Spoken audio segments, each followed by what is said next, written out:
Bueno, agradecer sin lugar a dudas a los organizadores, en específico a la Comisión de Derecho Administrativo del Colegio de Abogados, por la invitación que me fue cursada a participar en la presente actividad académica. Hay, sin lugar a dudas, un tema que está dando vueltas y que corresponde precisamente a la participación anterior de mi compañera, quien ciertamente, al igual que yo, integramos el Tribunal Contencioso Administrativo. Me pone ciertamente en una circunstancia sumamente particular, en la que prefiero, para efectos de no entrar en discusión, no abordarlo, siendo consciente de que hay diferentes puntos de vista en relación con una misma problemática que eventualmente se está presentando y que eventualmente podría ser más de índole doméstica que realmente de aplicación en cuanto a la normativa. Y que todo el funcionamiento en general, al fin y al cabo, tiene que ver incluso con aspectos de criterio o de valoraciones muy personales. Pero en fin, no quiero darle largas a este punto y trataré de entrar en materia, en específico con lo que me fue solicitado en relación con la comisión. Y en específico, ¿verdad?, el tema ha sido el juicio oral y público, su objetivo. Sobre esto, el objetivo en sí mismo, a mi modo de ver las cosas, el juicio puede tener más de uno. Ciertamente tiene uno que es principal, que considero implica privilegiar el contradictorio. En el juicio se llevará a cabo la confrontación de formulaciones técnico-jurídicas de las partes a partir de un marco fáctico que debe ser demostrado, generando los elementos necesarios para decidir el conflicto. Podríamos hablar también de un objetivo adicional, accesorio o un subobjetivo que está de alguna forma vinculado con este primero y que va directamente direccionado hacia las partes, hacia los litigantes. Pues estos, en específico, en el juicio, tendrán como finalidad convencer a los juzgadores de que su planteamiento se encuentra reflejado en la teoría del caso que formula, y que esta teoría es precisamente la que debe de prevalecer. Un segundo subobjetivo, o objetivo accesorio, sería en relación con los juzgadores, a quienes les corresponderá extraer el mayor número de elementos probatorios pertinentes que le permitan arribar a una solución objetiva y fundada del conflicto que le ha sido sometido. Es claro que hasta este momento, pues, no hay nada novedoso, pero sí tal vez aspectos que es importante recordar y resaltar. Los litigantes, sin lugar a dudas, quieren ganar, demostrando ciertamente que tienen razón. Eso es su objetivo. Los jueces deben resolver, pero no de cualquier manera, sino que deben hacerlo, ciertamente, sustentando sus decisiones, porque son precisamente decisores de derecho. Curiosamente, tal vez tienen una finalidad más coincidente las partes en el juicio, digamos los litigantes, que propiamente los decisores. ¿Por qué? Bueno, porque precisamente procuran el convencimiento. Tanto el actor como el demandado, lo que buscan es el convencimiento de los juzgadores en relación con su posición. Y para ello, incluso, pueden realizar formulaciones de naturaleza subjetiva, no necesariamente objetiva. Claro, es importante mencionar que lo harán bajo su propio riesgo, porque entre menos real, lógica, acertada y demostrable sea su teoría del caso, más difícil será, sin lugar a dudas, que se le otorgue la razón. Pero el litigante, en términos ordinarios, lo que hace es asumir esa teoría del caso. Realmente la cree, considera que eso es precisamente la forma en que ocurrieron los hechos y que al final debe de decantarse el juzgador por esa posición. Ese rol, sin lugar a dudas, implica una parcialidad. No es, él está claro, ¿verdad?, en que su posición debe prevalecer y que su representado es quien, al final de cuentas, debe resultar ganancioso. Los jueces, por su parte, tal vez es importante aclarar, no tienen ese deseo de ganar. ¿Ganar qué? Simplemente lo que hacen es solventar el conflicto que ha sido sometido a ellos. E insisto, de una manera objetiva, necesariamente están supeditados, obligados a esa objetividad. En esa línea, entonces, el litigante tiene un punto de partida, luego de haber analizado los datos que su cliente le expuso, de analizar la prueba con que cuenta, debe hacer una valoración jurídica, una vinculación jurídica en relación con los hechos y el derecho, y formular en específico su teoría del caso, la que debe ser, sin lugar a dudas, real, lógica y sustentable. En el fondo va a ser el espíritu de su caso. Va a ser, en especial, su fundamento especulativo de una perspectiva fáctico-jurídica. Ciertamente va a ser importante la especialización, como ya lo han nombrado, lo han mencionado los anteriores expositores, la especialización de la materia que tenga el litigante, puesto que los principios y cantidades de figuras jurídicas en nuestro campo, sin lugar a dudas, todos estamos claros que lo requieren. También se mencionó, y eso es imprescindible, la prueba debe ser estudiada y filtrada con antelación a la interposición del proceso. Debe tener ya claridad en específico de qué son los temas o los aspectos que conocen los testigos que va a ofrecer. Los dictámenes periciales debieron ya de haber sido analizados, ciertamente también cuestionados en relación con sus debilidades, y en general preparar su caso para poder llevarlo a la vía jurisdiccional. Los jueces, por su parte, también cuentan con esa obligación de especialización, incluso de actualización, con las dificultades que ciertamente ya se mencionaron, dado la cantidad de trabajo que se tiene. También debe prepararse para acudir al juicio. No se llega a la sala, el juez no llega a la sala desconocedor del objeto del proceso. Debe contar con un conocimiento sobre la demanda, la contestación a esta y las pruebas ofrecidas. En ese entendido puede decirse o puede consultarse válidamente en principio si el juez también conforma por esa mera circunstancia una teoría del caso, que es uno de los grandes temores que tanto el día de ayer como hace un momento se hizo referencia. Probablemente es más sencillo afirmar que el juez forma su teoría del caso con el estudio del expediente.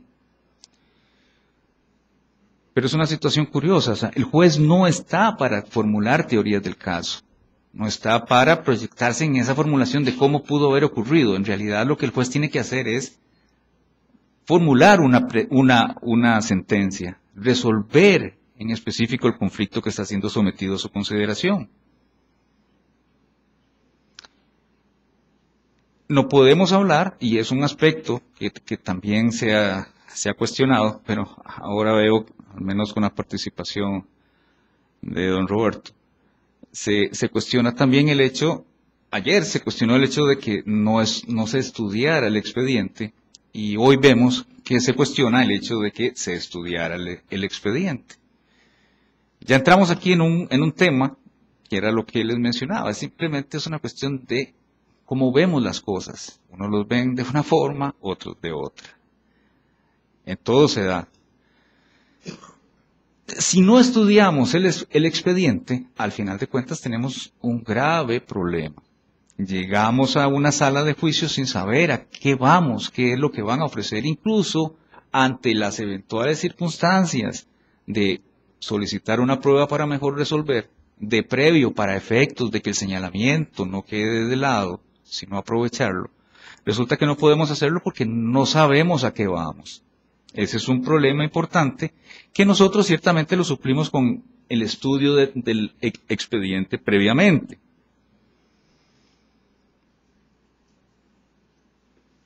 En todo caso, ese estudio, recuerden que nos dará una visión parcial porque la totalidad de la prueba aún no ha sido evacuada. Esa precisamente es la razón de ser. Para eso vamos al juicio, tanto las partes como los juzgadores. Y es uno de los medios donde van a tratar los litigantes de convencer a los juzgadores.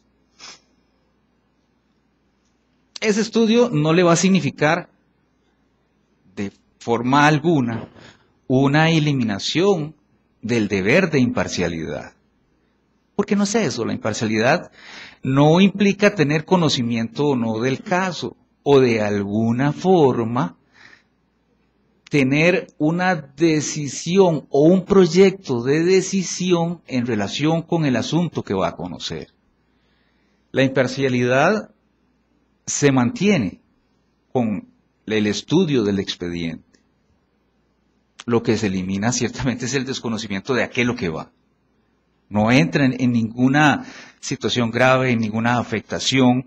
Por eso no se va a inclinar hacia un lado o hacia el otro. No le va a decir a una de las partes, no utilice su teoría del caso porque no tiene sentido. No, el juicio va a continuar, solamente que quien va a juzgarlo, quien va a decidir, tiene un conocimiento sobre el tema y sobre los puntos principales que se van a conocer. ¿Puede tener al final de cuentas un proyecto posible de solución de conflictos? Sí. ¿Y lleva a eso alguna situación anómala? Creo que no.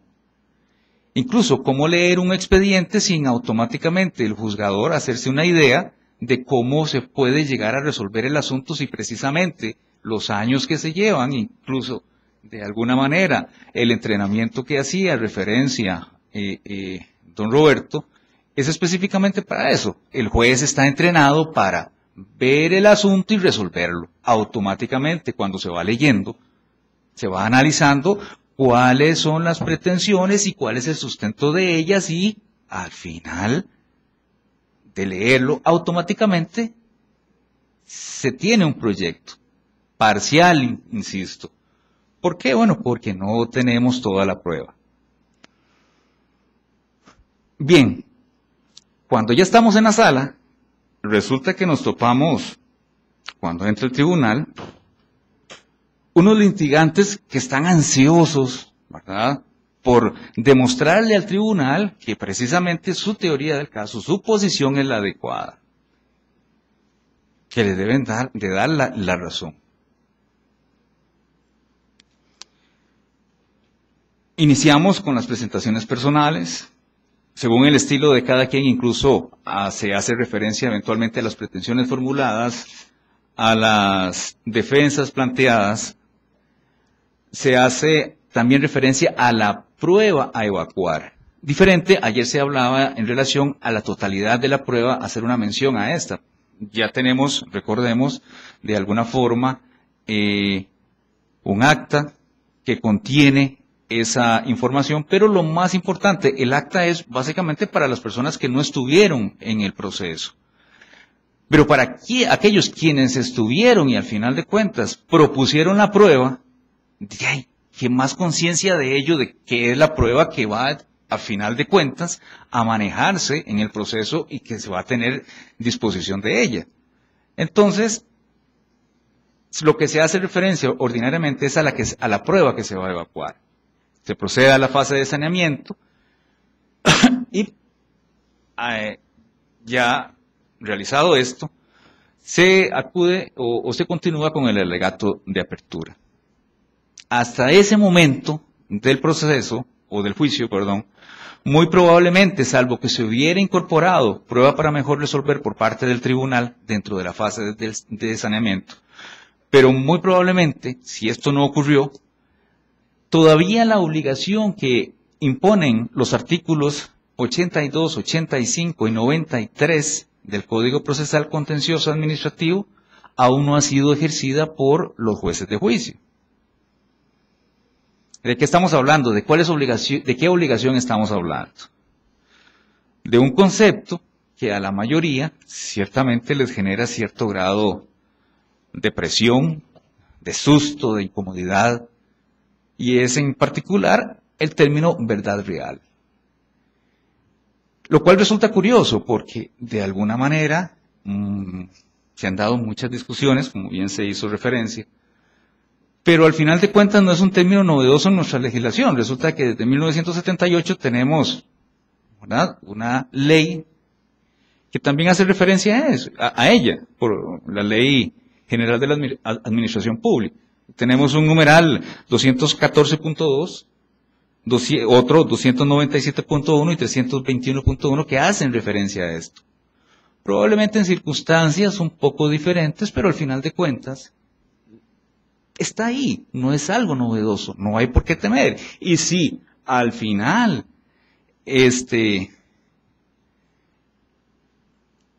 a la administración como tal se le dio esa apertura y ese era realmente el interés del legislador en aquel momento, bueno, ¿por qué no darlo todavía con mayores garantías al juzgador? O sea, ya propiamente a la jurisdicción.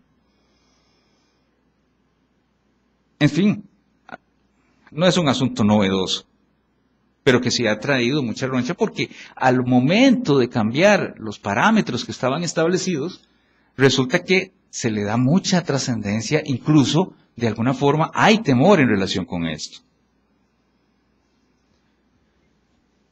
Pero bien, ingresemos entonces a la etapa de evacuación de prueba, donde ahí sí muy probablemente esa participación del juez va a ser mucho mayor en la etapa de juicio, gracias, de la que hasta el momento se había dado. Porque aquí esa obligación que tiene, en esos numerales que les había mencionado del Código Procesal Contencioso, de acercarse lo más posible a los elementos fácticos que rodean y sustentan la conducta administrativa base del proceso, está más marcada. Insisto en lo que acabo de mencionar, ¿verdad? Que dije la obligación de procurar esa cercanía. Esto es importante porque ya no se trata de un aspecto ideológico en discusión. Ya no se trata de una situación de duda. ¿Lo hacemos o no lo hacemos? No, el legislador nos estableció a los juzgadores que debíamos de hacerlo. Ese es el norte. ¿Cuál es la discusión? ¿Cuál es el pero? Incluso, ¿cuál es la afectación en relación con la imparcialidad que a algunas oportunidades se hace referencia? Es que hay un temor, no sé, que será en la lógica del funcionario judicial, en la manera de que podrá resolver. Bueno, hay instrumentos de cierre para que ciertas personas puedan accesar a la jurisdicción. Ya de por sí tenemos muy importantes barreras que debemos de cruzar, pruebas que debemos de formular, hasta el agotamiento, e inclusive, ya de lo que hemos hablado, para permanecer ahí, implica un esfuerzo y un sacrificio adicional que no muchas personas están de acuerdo en realizar, y que es una situación que no ponen en tela de duda. Entonces, si quieren de alguna forma que el juzgador sea de otro tipo, pues pongan las condiciones para que se ingrese o para que ingresen personas con las características que desean. Pero ya ponerse a cuestionar de que depende de la persona que esté en el puesto, discutamos a ver si tiene esa obligación o no de acudir a la denominada verdad real, que no es más que simplemente un acercamiento a lo que realmente ocurrió, y que fue la base de la conducta administrativa que se está reclamando, pues ya no tiene ningún sentido.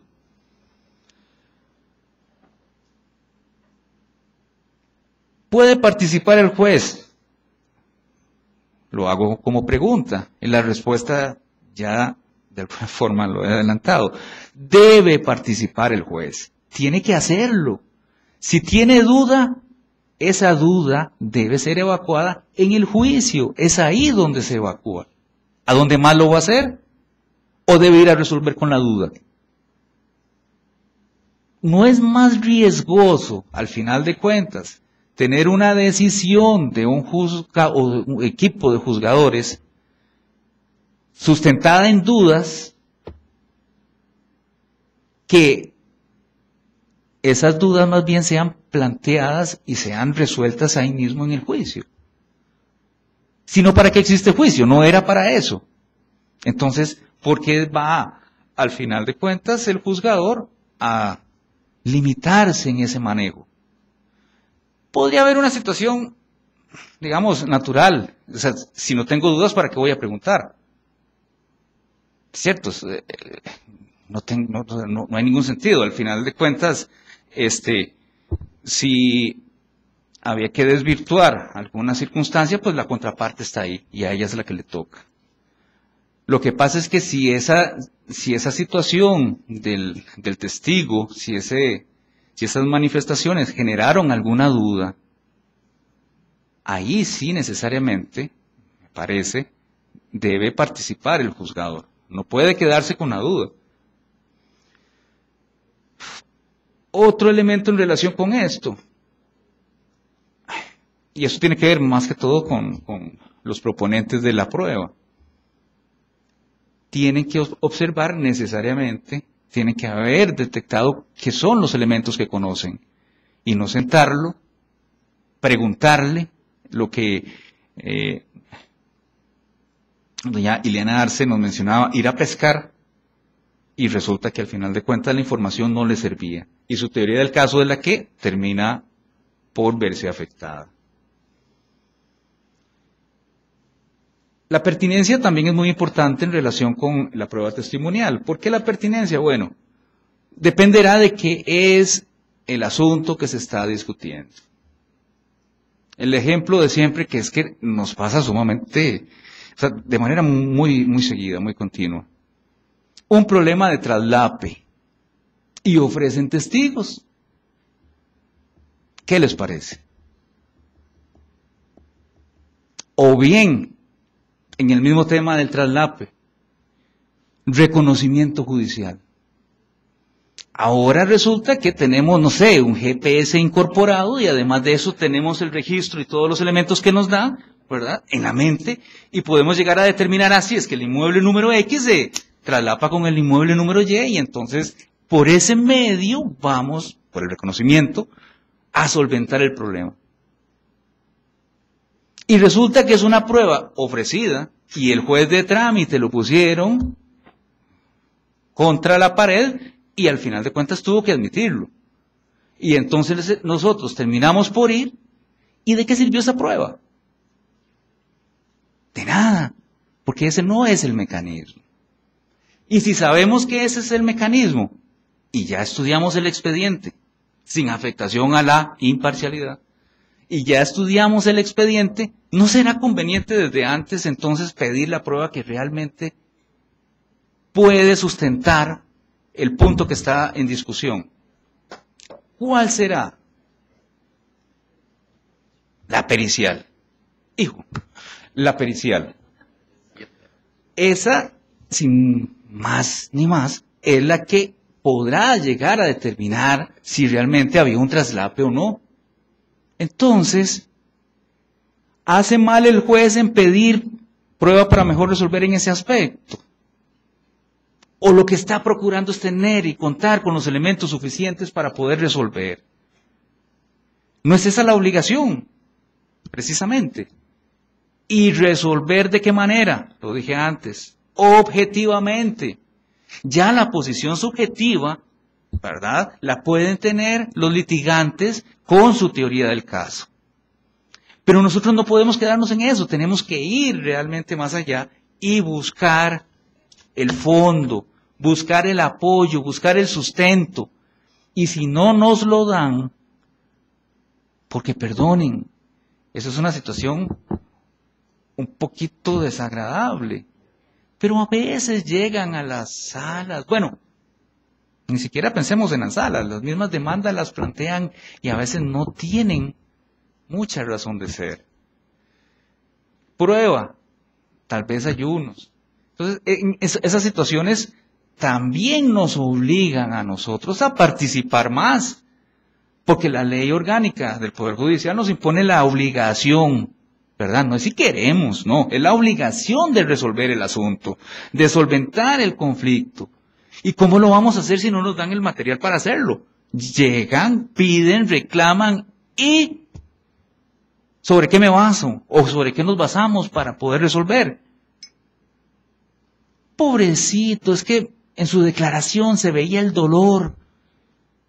¿Es eso lo que le da el derecho? ¿Es eso lo que al final de cuentas podemos llegar y resolver?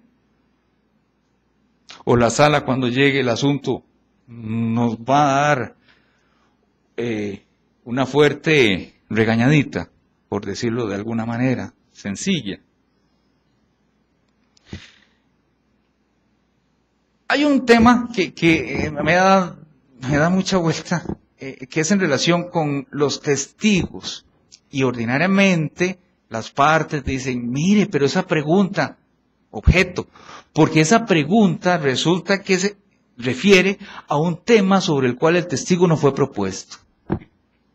Qué interesante. Que el testigo no fue propuesto, pero el testigo conoce de la información. Bueno, si no conoce, diga, no conozco, o sea, no es que al testigo se le obliga, él tiene la libertad, al final de cuentas, de decir, mire, desconozco el punto, pero si lo conoce, ¿por qué? La persona se va a levantar de ahí, se va a retirar, y la información que era importante, o a la larga fundamental para decidirlo, se la llevó y no la indicó al tribunal. ¿De qué se trata el juicio? De ver quién logra esconder más prueba para que el otro no se dé cuenta y yo por eso tener la sentencia a favor, o se trata de alguna forma de darle a cada quien lo que corresponde y realmente hacer justicia. Bueno, eso dependerá básicamente de una situación de criterio, ¿verdad? Yo en lo personal me inclino por esto. O sea, cada quien debe tener lo que corresponde, lo que le corresponde. Si la administración cometió un error, la administración tendrá que ser responsable. Si el administrador resulta que de alguna forma fue copartícipe, pues tendrá también su cuota de responsabilidad. O si lo que está reclamando por ningún lado tiene pies ni cabeza, ni puede ser admitido, pues así tendrá que decidirse, pero con la prueba. No es que se oculta, no, es que se dan los elementos. Declaración de parte, bueno.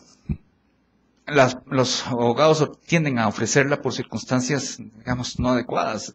Llegan literalmente las personas, no en una manifestación peyorativa, pero llegan y lloran.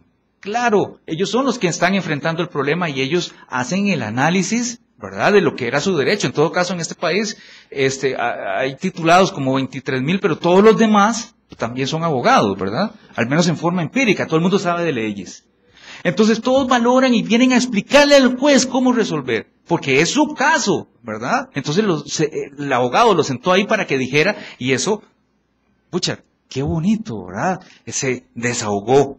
Pero ¿de qué sirve para probar? La propia persona que está pidiendo es la que quiere sustentar o demostrar que su pretensión es válida. Es más, cuando la parte contraria le hace preguntas, parece un gato defendiéndose. ¿Por qué? Porque es parte, o sea, le está diciendo, le está poniendo en tela de duda lo que él considera que es. Entonces, sí, lógico, tiene que defenderse. Documental, ya casi por ahí terminando. Tenemos una sentencia, expediente administrativo. Bueno, es una parte nada más, el expediente administrativo de la documental, hay sin número de asuntos adicionales, pero que es un tema que al inicio podría haber sido interesante, pero ya a esas alturas no lo es. Me asusta, don Roberto dice que no es esa interpretación la que se le da, pero Y ciertamente es la línea que se ha dado, ¿no? Las interpretaciones, eso tiene que ver con el aspecto ideológico. Yo siento que la sentencia sí dice lo que Roberto dice que no dice. Pero eso es un aspecto de que todo el mundo tiene que leerla. Es más, les doy el dato. 817-F-S1-2013. 817-F-S1-2013. 10 horas, 20 minutos, 25 de junio del 2013.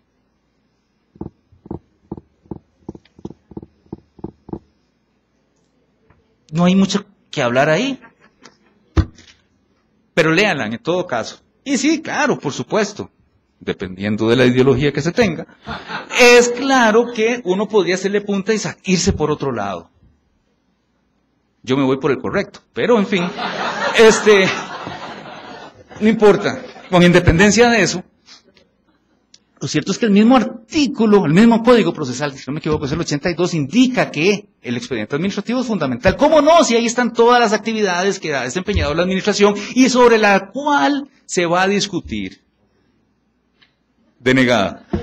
Perdón, era una objeción que estaba haciendo denegada. Entonces, ¿para qué vamos a eliminar el expediente administrativo? ¿Qué es lo que buscamos? Insisto, darle a cada quien lo que le corresponde, esa justicia. ¿Cómo lo vamos a hacer si ocultamos parte de la prueba o la desechamos? La parte actora viene haciendo un cobro, ya ese cobro se le dio, el documento de pago se encuentra en el expediente y a final de cuentas resulta que por un error o por una confusión no se incorporó o no se ofreció como prueba y no se admitió. Está en el expediente administrativo, pero entonces resulta que esa prueba, ¡ay, qué torta! No, hay que otra vez, no importa, se le vuelve a dar el pago, la prueba está ahí, pero no puedo admitirla, no puedo reconocerla o fundamentar mi sentencia porque resulta, ¿verdad?, que la prueba no fue admitida. Y la justicia, por Dios, o sea, entonces, bueno, recuerden primero, o sea, no es que el Estado, porque es el Estado, ¿verdad?, tiene plata como loco.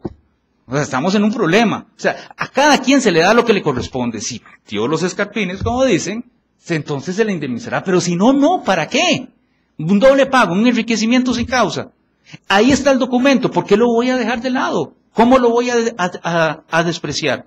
Porque no se admitió. O sea, la forma sobre la sustancia. ¿Qué es? O sea, ¿en qué estamos? Bien. Al final de cuentas, sí, cada uno tiene su objetivo. Hay un objetivo general, cada uno tiene su objetivo particular. Las partes convencer al juez, insisto. ¿El juez va a participar? Pues sí, va a participar. Por eso se afecta la imparcialidad. Insisto, no puede afectar la imparcialidad. ¿Qué va a ganar el juez con eso? Él tiene pretensiones propias. Por eso formula una teoría del caso. No, el juez no formula teoría del caso. No formula teoría del caso. Pero resuelve el asunto con todos los elementos que debe contener. En todo caso, tenemos el principio iura novit curia.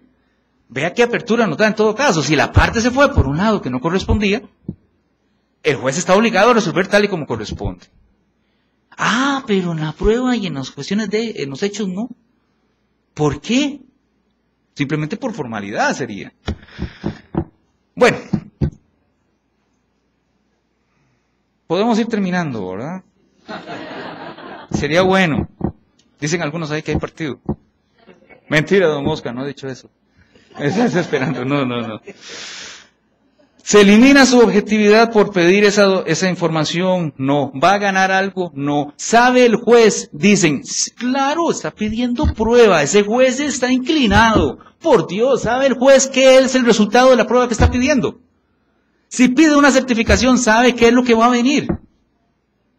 No lo sabe. Si pide un peritaje, ¿sabe qué es lo que va a decir el perito? No lo sabe. ¿A favor de quién va a resolver, va a plantear el perito las cosas? No lo sabe. Entonces, ¿de qué violación a la imparcialidad estamos hablando? ¿O estamos más bien en procura de la resolución adecuada de el conflicto sometido al juzgador, que además es obligación y que además, según los artículos que ya les mencioné, ¿verdad? El legislador dijo, lo hacen. No es una discusión ideológica, lo hacen. Entonces, ¿por qué se nos reclama? Porque hacemos nuestra obligación, porque cumplimos con nuestra obligación. Y si no lo hacemos de esa manera, en todo caso, la sala primera nos lo va a reclamar, insisto, porque manejamos, no dimos el debido proceso, porque en determinado momento resulta que vimos una prueba, la incorporamos sin más ni más y no dimos opción a las partes para el contradictorio. ¡Error! Claro, incorporamos la prueba, la vemos, pero damos audiencia, ya sea en el mismo juicio o previamente. Problemas de incongruencia, bueno, preguntarle a la parte, sí, ¿cuál es el problema? Si no tenemos claridad en la pretensión. Cuestiones de motivación también resultan fundamentales. Si al final de cuentas, no sustento la decisión, si no sustento la decisión como corresponde, es un problema, es un vicio grave que va a afectar a la resolución. Entonces, resuelvo necesariamente, objetivamente, con los elementos probatorios que hay, que se allegan al proceso, por las partes o por el juez, que está también obligado a esto. Pero en fin, concluyo con dos cosillas nada más. Como la oralidad no implica celeridad per se, sino humanización de la justicia y mayor contacto con la prueba, tampoco la participación del juez en la clarificación probatoria dice de un quebranto a la imparcialidad de su investidura. Buenas tardes.